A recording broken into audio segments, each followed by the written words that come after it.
നമസ്കാരം. സുദർശന TV ചാനലിലേക്ക് ഏവർക്കും സ്വാഗതം. ഒട്ടുമിക്ക കുടുംബങ്ങളിലും അഭിപ്രായ വ്യത്യാസങ്ങളും സ്വരച്ചേർച്ചയില്ലായ്മയും കുടുംബകലഹത്തിലേക്ക് എത്തിക്കാറുണ്ട്. പ്രതീക്ഷയോടെ ആരംഭിക്കുന്ന കുടുംബജീവിതത്തിൽ ഏവരെയും നിരാശയിലേക്ക് തള്ളിവിടുന്ന ഒന്നാണ്.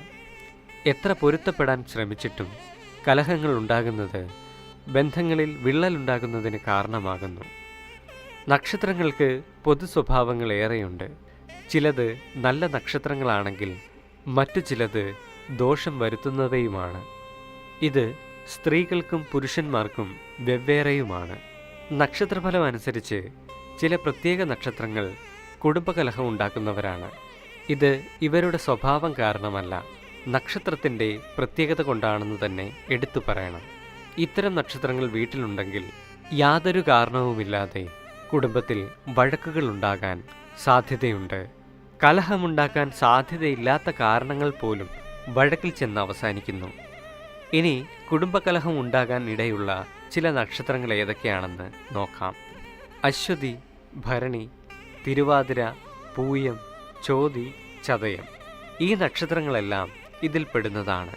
തങ്ങളുടേതല്ലാത്ത കാരണത്താലും ഇവർ ചെന്നെത്തുന്നത് ചിലപ്പോൾ കലഹത്തിലാകും. ചെറിയ കാര്യങ്ങൾക്ക് പോലും കലഹമുണ്ടാക്കാനിടയുണ്ട് എന്ന് കരുതി ഇവരൊന്നും മനസ്സിൽ നന്മയില്ലാത്തവരാകണം എന്നില്ല. ഇതെല്ലാം നക്ഷത്രങ്ങളുടെ പൊതു സ്വഭാവമാണെന്ന് വേണം പറയാൻ. എന്നാൽ എല്ലാവരും ഇതേ സ്വഭാവം കാണിക്കണമെന്നില്ല. കാരണം ഒരു നക്ഷത്രത്തിന് 4 സ്വഭാവമുണ്ട്. ജനിച്ച സമയവും ഇതിനനുസരിച്ചുള്ള ഗ്രഹനിലയുമാണ് ഇത്തരം സ്വഭാവം നിർണയിക്കുന്നത്. ഇതിനായി ചില ദോഷപരിഹാരങ്ങൾ ചെയ്യുന്നത് നല്ലതാണ്. ഐക്യമത്യ സൂക്തം അല്ലെങ്കിൽ സംവാദ സൂക്തം ജപിക്കുന്നതും ഇത്തരം പ്രശ്നങ്ങൾക്കുള്ള പരിഹാരമാണ്. സംവാദ സൂക്തം കൊണ്ട് ക്ഷേത്രത്തിൽ അർച്ചന നടത്തുന്നതും വളരെയധികം ഫലം ചെയ്യും. ഒരു വിവാഹം നടക്കുമ്പോൾ വിവാഹ പൊരുത്തത്തിൽ നോക്കേണ്ട പ്രധാനപ്പെട്ട ഒന്നാണ് ഗണപ്പൊരുത്തം. ദേവനും അസുരനും. ദേവൻ ഒരിക്കലും അസുരനോട് ചേരില്ല. പണ്ടുമുതലേ നമ്മൾ കേട്ടുവരുന്ന ഒന്നാണ് ദേവനും അസുരനും തമ്മിലുള്ള യുദ്ധം. അങ്ങനെയുള്ളവർ ജീവിതത്തിൽ ഒന്നിച്ചാൽ ഇതുപോലെ കലഹങ്ങൾ ഉണ്ടാകാനുള്ള സാധ്യതയുണ്ട്. അതുകൊണ്ട് തന്നെ വിവാഹം കഴിക്കുമ്പോൾ ഗണപ്പൊരുത്തം പ്രധാനമായും നോക്കേണ്ട ഒന്നാണ്. എന്നാൽ ഗണപ്പൊരുത്തം ഉണ്ടായാലും ചില കുടുംബത്തിൽ പ്രശ്നങ്ങളും കലഹങ്ങളും ഉണ്ടാകുകയും ചെയ്യാറുണ്ട്. നമ്മുടെ ഉയർച്ചയ്ക്കും ഐശ്വര്യത്തിനും കാരണമാകുന്ന പ്രധാനപ്പെട്ട ഒന്നാണ് നമ്മുടെ വീട്. വീടിൻ്റെ വാസ്തു ശരിയല്ലെങ്കിൽ വീട്ടിൽ പല പ്രശ്നങ്ങളും ഉണ്ടാകാനിടയുണ്ട്. അതുപോലെ തന്നെ ആ വീട്ടിൽ താമസിക്കുന്നവരുടെ ജീവിതത്തിലും അത് വളരെയധികം ബാധിക്കാറുണ്ട്. വസ്തു ശരിയല്ലെങ്കിൽ വീടുകളിൽ പ്രശ്നങ്ങൾ ഉണ്ടാകുന്നതിനുള്ള സാധ്യത വളരെ കൂടുതലാണ്. വാസ്തുശാസ്ത്ര പ്രകാരം ഓരോന്നിനും ഓരോ ദിക്കുകൾ പറഞ്ഞിട്ടുണ്ട്. അതിന് വിപരീതമായാണ് നിങ്ങൾ ചെയ്തു വരുന്നതെങ്കിൽ കുടുംബജീവിതത്തിൽ അലശണ്ടയും കലഹങ്ങളും ഉണ്ടാവാൻ ഇടയുണ്ട്. തെക്ക് പടിഞ്ഞാറായി വീട് പണിതാൽ കലഹങ്ങൾ വർദ്ധിക്കുമെന്നാണ് കണക്കുകൾ പറയുന്നത്.